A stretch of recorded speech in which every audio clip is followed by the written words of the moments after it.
mon Dieu, pourquoi m'as-tu abandonné? Élie, Élie, lama sabachthani.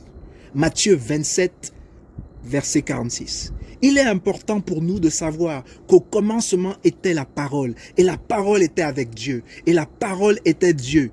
Elle était au commencement avec Dieu, toutes choses ont été faites par elle, et rien de ce qui a été fait n'a été fait sans elle. En elle était la vie, et la vie était la lumière des hommes. La lumière luit dans les ténèbres, et les ténèbres ne l'ont point reçue. Il y eut un homme envoyé de Dieu, son nom était Jean. Il vint pour servir de témoin, pour rendre témoignage à la lumière, afin que tous crussent par lui. Il n'était pas la lumière, mais il parut pour rendre témoignage à la lumière. Cette lumière était la véritable lumière, qui en venant dans le monde éclaire tout homme. Elle était dans le monde et le monde a été fait par elle et le monde ne l'a point connue. Elle est venue chez les siens et les siens ne l'ont point reçue. Mais à tous ceux qui l'ont reçue, à ceux qui croient en son nom, Jésus, elle a donné le pouvoir de devenir enfants de Dieu, lesquels sont nés non du sang, ni de la volonté de la chair, ni de la volonté de l'homme, mais de Dieu. Oui, nous parlons de Jésus-Christ de Nazareth. Et voici, une voix se fit entendre dans les cieux. Et ces paroles disent ceci: celui-ci est mon fils bien-aimé, en qui j'ai mis toute mon affection. C'est Dieu qui parle. Lui qui a ressuscité Lazare. Lui qui a guéri la femme malade pendant 12 ans à cause de perte de sang. Lui qui a dit au paralytique de la piscine de Bethesda de se lever et de marcher. Lui qui a permis à l'aveugle de voir. Lui qui a permis aux sourds d'entendre. Lui qui a délivré un homme sortant du cimetière possédé par des légions. Oui, je parle de Jésus-Christ de Nazareth, le roi des Juifs, le créateur du ciel et de la terre. Celui qui dit qu'il ne dit que ce que le Père dit, et il ne fait que ce que le Père ne fait, et que celui qui l'a vu a vu le Père, car lui-même est Dieu. Le voilà maintenant en train de crier. Pas de douleur, mais parce qu'il est séparé de Dieu. Il est séparé de son Père pour la première fois. Élie, Élie, lama sabachthani. Mon Dieu, pourquoi m'as-tu abandonné? Même dans la douleur et dans la souffrance, Jésus accomplit les saintes écritures. Il s'appuie sur les paroles de David dans Psaume chapitre 22. Mon Dieu, pourquoi m'as-tu abandonné? Il nous faut tout d'abord comprendre que pendant que Jésus-Christ était suspendu à la croix, une obscurité mystérieuse a couvert la terre. Pendant 3 heures, midi est devenu minuit.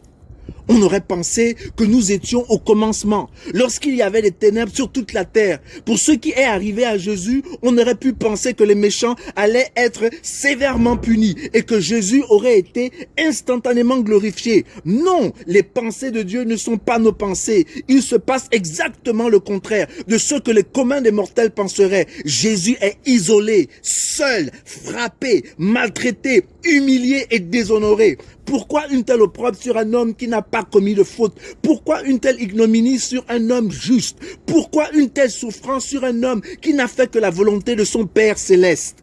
Tout s'explique. Jésus incarne le péché. Il devient l'accomplissement de ses propres paroles. Mais ce sont vos crimes qui mettent une séparation entre vous et votre Dieu. Ce sont vos péchés qui vous cachent sa face et l'empêchent de vous écouter. Sur la croix, avec des pécheurs, il devient pécheur. Leur châtiment est aussi son châtiment. Il subit et connaît toute l'horreur d'une séparation éternelle avec Dieu. C'est le péché, la pression de la séparation avec Dieu qui a fait crier le Fils de Dieu. Mon Dieu, pourquoi m'as-tu abandonné? Jésus a crié des paroles d'angoisse dans le calme affreux des ténèbres. Ces paroles résonnèrent à travers l'éternité et se répercutèrent à travers les siècles. Élie, Élie, lama sabachthani. Vous voyez, la Bible nous parle de Samson, qui était un homme. Tant que Dieu était avec lui, il faisait des exploits. À cause du péché, il fut séparé de Dieu. Ce qu'il faisait avant, il ne pouvait plus le faire. Les Philistins en ont profité et se sont saisis de lui. Ils lui ont ôté sa vue, tué sa vision. Ils l'ont enchaîné, humilié et jeté en prison comme un malpropre. Un homme qui jadis inspirait la crainte chez ses ennemis et le respect chez ses amis. Tout cela était possible car Dieu était avec lui. Mais maintenant, puisque Dieu n'est plus avec lui, ses ennemis en ont profité pour faire de lui ce qu'ils veulent. Cependant, en prison, il s'est repenti, il s'est réconcilié avec Dieu. Dieu l'a pardonné. Dieu ne s'est plus souvenu de ses iniquités. Dieu s'est rapproché de lui parce qu'il s'est rapproché de Dieu. L'onction était à nouveau sur lui. Il a tué plus de Philistins en mourant que lorsqu'il était vivant. La séparation avec Dieu est terrible. C'est redoutable, c'est affreux. Lama sabachthani.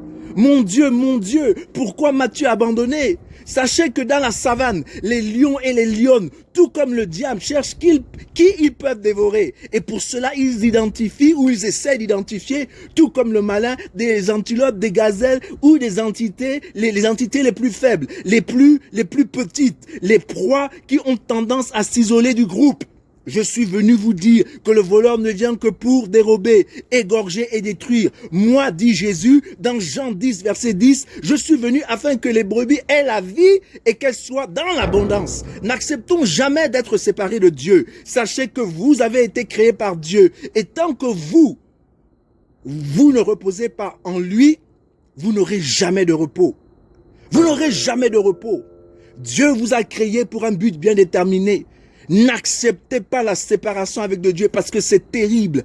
La séparation avec Dieu de manière éternelle est terrible. Donc à vous qui êtes séparés de Dieu en ce moment, l'opportunité vous est donnée de vous rapprocher de Dieu. Et alors que vous vous rapprochez de Dieu, Dieu lui-même va se rapprocher de vous. Dieu lui-même va venir vers vous. Dieu lui-même va vous sanctifier et vous justifier.